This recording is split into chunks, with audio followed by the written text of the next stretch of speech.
देखो भाई साहब चाहिए तो CISF वालों को यहाँ तो लाइट ही नहीं आई। लाइट ले आओ, लाइट ले आओ।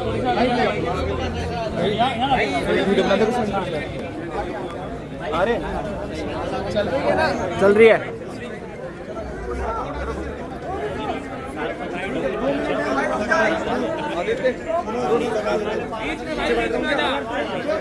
और एक बार लाइट वाले जो है शिवम,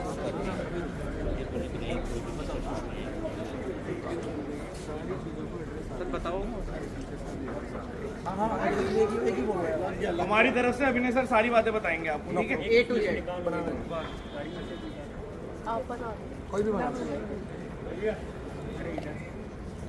आप सबको पता होगा कि कई टीचर्स भी हम में से, मैं भी कई बार यहाँ ऑफिस आके चला गया कि हमें चेयरमैन साहब से मिलना है, चेयरमैन साहब से मिलना है, बट कोई मुलाकात आज से पहले नहीं हुई। बट जब आज हम सारे टीचर्स यहाँ आके बैठे और आप सब लोग आए तो जो एक कलेक्टिव आवाज़ उठी कि भाई अब तो हमें मिलकर जवाब चाहिए, जो इस जवाब की हम तलाश में थे कि SSC ये मानती भी है कि वो गलत है या नहीं, तो वो चीज़ आज हो पाई आप सबकी बदौलत और सब शिक्षकों की बदौलत कि मिल पाए चेयरमैन साहब से। और वो भी छोटी मीटिंग नहीं, पहले ये जरूर कहा गया कि हाँ भाई 5-7 मिनट आप जो कहना है कह लीजिए, लेकिन लगभग 1.5 घंटे से भी ज़्यादा वहाँ पे बैठे और बैक टू बैक बात हुई, हर टॉपिक पे बात हुई। उन्होंने खुद कहा कि ये जो अनफेयरनेस है ये सब हम एक्सेप्ट करते हैं, बट आप अगर ये सोच रहे हैं कि हमने उनको सारे ऑप्शन दिए, हमने कहा कि आप ये ओवर एज वाले बच्चों को लास्ट तक लेके गए नॉर्मलाइजेशन, इस पे आपको रिजल्ट रिवाइज करना चाहिए, इस पे भी उन्होंने कहा कि मैं अभी आपको कुछ नहीं दे पाऊँगा, मना कर दिया कि अभी नहीं बोल पाऊँगा, आप मुझे लिखित में दे दीजिए और मैं उस पर सोचूंगा, ऊपर बात करके बताऊँगा कि रिजल्ट रिवाइज हो सकता है या नहीं। दूसरी चीज़ हमने कहा कि भाई आप इन बच्चों का, जो बच्चे 344 नंबर ला के भी बाहर रह गए, आखिरी अटेम्प्ट था, इनको एक एक्स्ट्रा अटेम्प्ट ही दे दीजिए। उन्होंने कहा ये सरकार के हाथ में या फिर कोर्ट हमें आदेश करे। पहले ये कहा, हमने कहा हम सरकार से बात करेंगे, सरकार से ये कहलवाएंगे। लास्ट में उन्होंने धीरे से ये कह दिया कि कोर्ट से काम जल्दी हो जाए।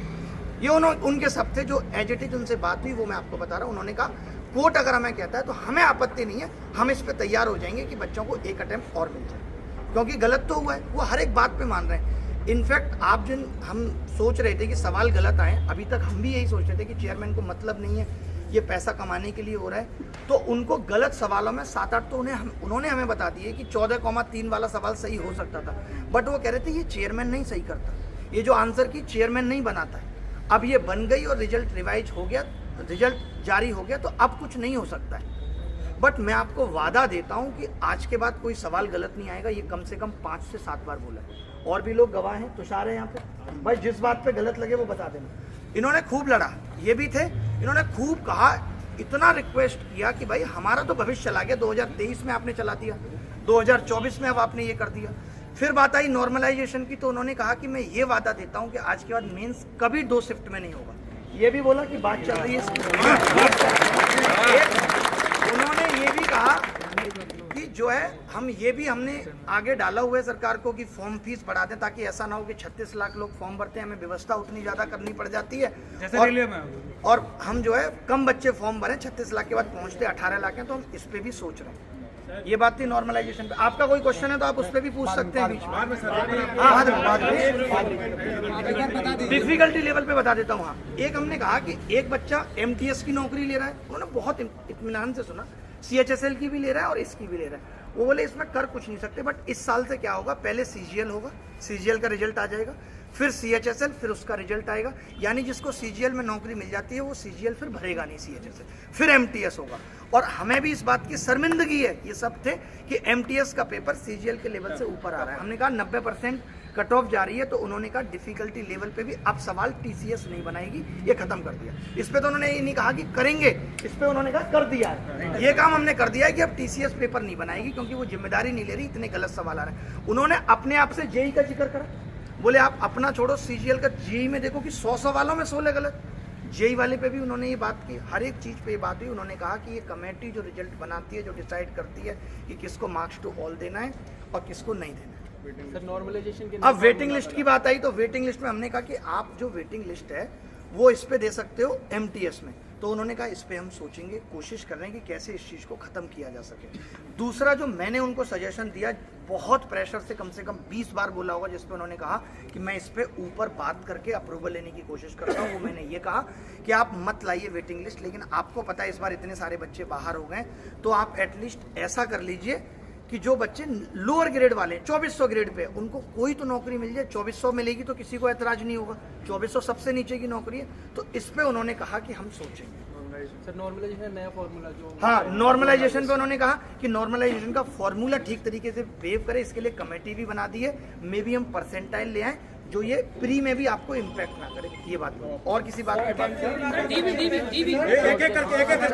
फाइनल आंसर की वाली बात हो गई कि 2 दिन पहले आप फाइनल आंसर की, एक हफ्ते पहले आप फाइनल आंसर की दे दो।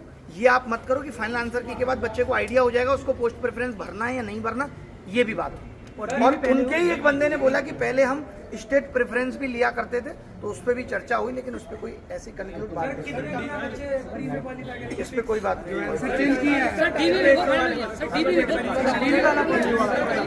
हाँ, डॉक्यूमेंट वेरिफिकेशन का सुन लीजिए। हमने कहा कि डॉक्यूमेंट वेरिफिकेशन तो डिपार्टमेंट को करना चाहिए, इतनी सब गड़बड़ें आ रही हैं। उन्होंने खुद कहा कि जब वो जो डिपार्टमेंट कर रहे हैं, मिनिस्ट्रीज कर रही हैं, उसकी वजह से हम पे आरोप आ रहा है। तो हमने खुद सरकार को कहा कि हम डॉक्यूमेंट वेरिफिकेशन करेंगे, तो सरकार ने हमें ये कह दिया कि आपका काम केवल एग्जाम लेना है, डॉक्यूमेंट वेरीफाई करना नहीं। यही बोला भाई कि आपका काम एग्जाम लेना है, डॉक्यूमेंट वेरीफाई करना नहीं। इसीलिए हमारे हाथ में अभी डॉक्यूमेंट वेरिफिकेशन नहीं। सर एक क्वेश्चन, एक मिनट, कोई नहीं बोलेगा, एक मिनट। हाँ। एसएससी की वेबसाइट पे साफ इनका रूल्स और डिसीजन मेकिंग प्रोसेस दे रखा है। उसमें साफ लिखा है कि टेंटेटिव आंसर की और फाइनल आंसर की दोनों चीजों पे फाइनल सिग्नेचर चेयरमैन के होते हैं। तो ये कैसे कह रहे हैं कि हमने नहीं बनाई? नहीं, चेयरमैन के सिग्नेचर होना और एक बनाना, देखिए दोनों में बड़ा अंतर है।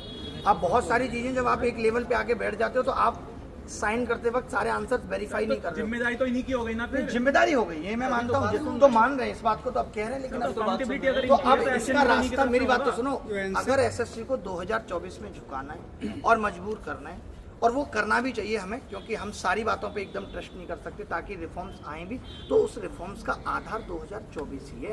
आप ये नहीं कह सकते कल को कि भाई 2025 में ऐसा कर देना। वो कहते हैं ठीक है कर देंगे, अभी भी तो कहा है, खुद कहा है पड़ेगा सर, फिर से बैठना पड़ेगा 24 में। डीवी वाला पॉइंट भी अभी रह जाता है एक हमारा में। डीवी वाला भी पॉइंट, डीवी वाला पॉइंट डॉक्यूमेंट वेरिफिकेशन ना, तो बाकी है बिल्कुल बैठना पड़ सकता है। और अभी हमें कोर्ट में भी बहुत फास्ट प्रोसीडिंग करनी पड़ेगी, ताकि हम इनको झुका पाए। जो इन्होंने वास्तविक ग्राउंड पे गलती की है उसमें तो सुधार होना चाहिए। तो उन्होंने खुद भी कहा कि भाई आप कोर्ट में कहो, और हमारे पास भी उन्होंने खुद कहा, मैंने आपके पास क्या जवाब है, मैं नहीं पूछा उनसे, पूछा भाई मैंने कहा आपके पास जवाब क्या है, आप कोर्ट में क्या जवाब दोगे कि आप 800 बच्चों को ढोरे। उन्होंने कहा यही देंगे कि पिछले साल भी ऐसा हुआ था, उससे पिछले साल भी ऐसा हुआ था, सुधार हुआ ही नहीं। वो बहुत सारी चीज़ों में खुद बोले कि ये सारी चीज़ें पहले से खराब चलती आ रही है, तो मैं भी यही जवाब दूंगा। तो इस जवाब पे तो कोर्ट कन्विंस होने वाली है नहीं कि इस जवाब पे कोर्ट कन्विंस हो जाएगी। सर एग्जाम सेंटर भी तो कीबोर्ड वगैरह चलते नहीं, उसका इस पे भी बात हुई, बोला नहीं भाई की। तो उन्होंने इस पे ये दिखाया कि इतने लोगों की व्यवस्था करनी पड़ती है, लेकिन हम इस पे भी फोकस कर रहे हैं, इस पे भी हम ध्यान कर रहे हैं। पैसे बढ़ाएंगे। हाँ, पैसे बढ़ाने वाली बात की, और एक ये कहा कि हम दूसरा कीबोर्ड भी रखें, दूसरी चीजें। सर स्टैटिस्टिकल इन्वेस्टिगेटर क्या होंगे? हाँ, अब स्टैटिस्टिकल इन्वेस्टिगेटर वाली इनकी डिमांड थी कि भाई, मैंने उनको यही कहा कि यूपीएससी ने अभी इतना हार्ड कर दिया फॉर्म भरना कि वो फॉर्म में हर चीज़ की डिटेल ले रहे हैं, बट आपके यहाँ कोई अगर कैटेगरी भी अपनी अलग भर देता है तो वो लास्ट तक पहुँच जाता है। तो उस पर उन्होंने क्या कहा, उन्होंने कहा कि आप ये जो जितने भी पॉइंट बता रहे हो कि कौन कौन लोग भर्ती हैं, आप एक ये लिस्ट ले आओ और मुझसे दोबारा मिल लो। मैं आपको आश्वासन देता हूँ कि मैं जितनी भी ये खामियां इनको दूर करूँ। खुद बोला ये बात कि आपको जो लग रहा है अभी आपके दिमाग में सारी अभी आप ही नहीं रही होंगी, आप सब लोग बात कर लो जितनी भी है। और जो आप कह रहे हो कि इसमें वेटिंग लिस्ट आ सकती है, वो इसलिए नहीं आ सकती। उन्होंने कहा कि कुछ ऐसे बच्चे और भी होंगे जो उस लिस्ट में चले गए, क्योंकि ऐसा नहीं है ना 30 साल बाद वाला बच्चा ही जेएसओ ले रहा है, ऐसा ही ले रहा है, कोई भी बच्चा ले सकता है, किसी की भी स्टैटिस्टिक्स ठीक हो सकती है। तो उन्होंने कहा कि उसको उसमें कोई नीची पोस्ट मिल गई हो और इसमें ना मिली हो, क्योंकि आपकी कट ऑफ तो कम जाती है, तो इसलिए इसमें वेटिंग लिस्ट नहीं है। सर ये डीओपीटी में इन्होंने बोला है कि डीओपीटी में मत जाओ, आप कोर्ट चले जाओ, जल्दी हो जाएगा। लेकिन आपको हम जानते हैं कोर्ट से जल्दी होने वाला नहीं है, तो ये ऐसे इसलिए मुझे लगता है कि जो एक अटेम्प्ट वाली बात है वो जल्दी कराना मेरे ऊपर, मैं जिम्मेदारी लेता हूँ कि मैं करवा दूँ। डीओपीटी तक इनके मिस्टेक, कोर्ट की मैं जिम्मेदारी ले सकता हूँ कि जो चीजें उन्होंने बोली हैं और जो आपको दिखती हैं कि कोर्ट से हो सकती है, तो मैं जरूर करूँ। लेकिन मैं पूरी ताकत तक इनका नहीं पहुंचे, इसलिए ये रोक रहे हैं। ऐसा भी हो सकता है कि डीओपीटी तक एसएससी ने जो मिस्टेक करा है ये पहुंचे नहीं डीओपीटी मिनिस्टर तक। ना वो जैसा उनकी बातों से लगा और जैसा उनसे बात करके लगा, कि he is the most genuine guy. उनका ऐसा कोई इंटेंशन नहीं था। वो कह रहे हैं तुम सरकार से जाके मिलो, तुम डीओपीटी से जाके मिलो। मेरे हाथ में जो है, मैं खुद इस दुख को समझता हूँ और जितनी चीजें मेरे बस में होंगी मैं वो सब ठीक करूंगा। लास्ट सेकंड वाला गलत हुआ है। 2023 हिस्ट्री के बारे में सवाल ही नहीं उठता, साफ मना करते बहुत बुरा। बोले नो एंड ओ बड़ा है, ये बोले। नोटिफिकेशन से डिले करेंगे ना, नहीं तो मैं नहीं बोल रहा, उन्होंने बोला, मैंने तो 8-10 बार बोली बात। गाइडलाइन कितना समय बाहर कर दिया जाएगा। अब सुनो, लेकिन एक चीज और, नोटिफिकेशन डिले तो होगा ना। हम लोग सारे टीचर्स एक और अपॉइंटमेंट लेंगे, बिल्कुल 10 दिन के एक और अपॉइंटमेंट लेंगे जो सारे टीचर्स में आगे। 10 दिन के अंदर 10 दिन के अंदर उन्होंने एक बात बोली है कि आप 6 रिफॉर्म्स बताओ, हम 10 करने के लिए तैयार हैं। हम 10 क्या 12 बता के आएंगे। करो तुम। नोटिफिकेशन नहीं, बीच बीच में भी मिलते रहेंगे। अब जब वो ये कह रहे हैं कि उनको इससे आपत्ति नहीं है, आप समझाओ उनको कोई भी बात, उनको मिलने में भी कोई दिक्कत नहीं है। नोटिफिकेशन डिले करवाओ सर, 22 को नोटिफिकेशन है। उन्होंने खुद ही बोला कि अभी 2 महीने लगेंगे इन चीजों को ठीक करने में। तो मैं एग्जैक्ट तो नहीं पूछ पाया, बट मुझे लगता है 2 महीने बाद ही आएगा नोटिफिकेशन। ठीक है सर। मैंने ये भी कहा कि आप उसमें नोटिफिकेशन में ये तक नहीं देते मेंस कब लेंगे। बोला ये हमारे लिए मुश्किल है, नहीं हो पाता। अब एक बार थोड़ा सा सारे सूरज जी बहुत ध्यान से देखिए, जो भी बातें उन्होंने कही है ना, तो हम 100% इस बात पे रिलाई नहीं कर सकते। मैं पहले आप लोगों को एक बात को बता दूं कि ऐसा नहीं है कि उन्होंने कह दिया और वो ब्रह्मा की लकीर है और वो सत्य होगा ही होगा। सबसे बड़ी बात यहाँ पर ये क्या होती है, आप समझो, क्योंकि आप लोग जो यहाँ पर आए हो ना, 2 चीज़ों के कारण आए हो। एक तो मतलब मान लीजिए जो आपके साथ में विश्वासघात हुआ है वो, और दूसरा जो हमने बुलाया हमारे ऊपर में विश्वास करके आए। तो मैं आपको एक छोटी सी बात कह रहा हूँ, इन्होंने जितनी भी बातें यहाँ पर कही हैं, अभी तक इन्होंने रिटर्न में कहीं पर कोई भी बात नहीं दी है। और हमारा ये डिमांड भी था कि आप कहीं ना कहीं किसी भी तरीके से नोटिस को रिटर्न फॉर्मेट में ला करके दो कि हाँ हमने सारी बातें सुनी और इसके ऊपर में कोर्स ऑफ एक्शन लेंगे। तो उनका ये कहना फ्यूचर की बातें और इसके ऊपर में हम अभी कुछ भी नहीं कह सकते।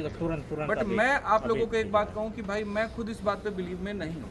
तो इसका दूसरा जो ऑप्शन है वो ये है कि आज से 7 दिन, जब वो कह रहे हैं कि आप जब भी मिलने आओ हमारे दरवाजे खुले हैं और हमसे मिल सकते हैं, तो आज से 7 दिन 8 दिन या 10 दिन के अंदर में वापस में हम सारे टीचर्स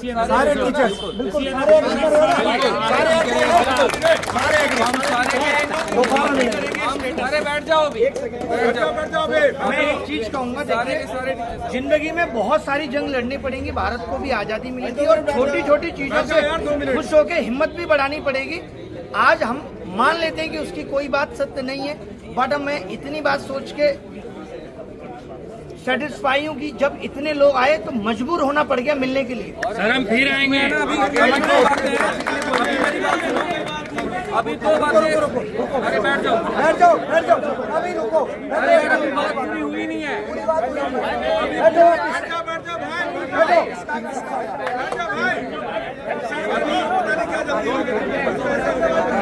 अभी सबसे पहले जो है वो ये है कि आज से हफ्ते भर के बाद में दोबारा से हम मीटिंग करेंगे और सारे टीचर साथ होंगे उसमें, सारे के सारे साथ होंगे। ठीक है, तो हफ्ते भर के बाद में सारे टीचर्स इतनी गर्मजोशी के साथ में मीटिंग करेंगे और अगर जरूरत पड़ी, मैं फिर से कह रहा हूं, अगर जरूरत पड़ी तो यहाँ पर इसका 5 गुना बच्चा हमें चाहिए, 5 गुना बच्चा हमें चाहिए। और जो रिफॉर्म्स नहीं भी हम वो भी करवा करके मानेंगे, लेकिन आप लोग साथ हैं, है ना?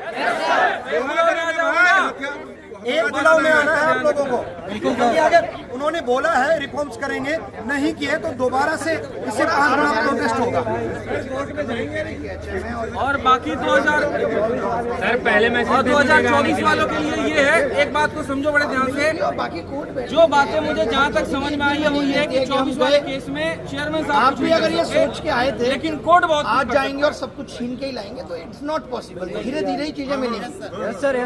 सबसे बड़ा बेनिफिट तो ये हुआ कि डायलॉग का जो चैनल है ना डायलॉग का, वो खुलिया पहले तो कोई बात ही नहीं सुन रहा था, तो एटलीस्ट हमारी बात सुनी तो जा रही है ना। तो ये सबसे बड़ी जीत ये वाली चीज है। और बाकी जितने भी स्टूडेंट हैं भाई, बहुत सपोर्ट करो इसमें, बाकी जगह में ढोलता हो, ये ना हो कि सिर्फ इतने ही लोग हैं, ये आप ध्यान रखिएगा। ठीक है, इवेंट का पूरा यहाँ पे एकदम इकट्ठा हो गया है।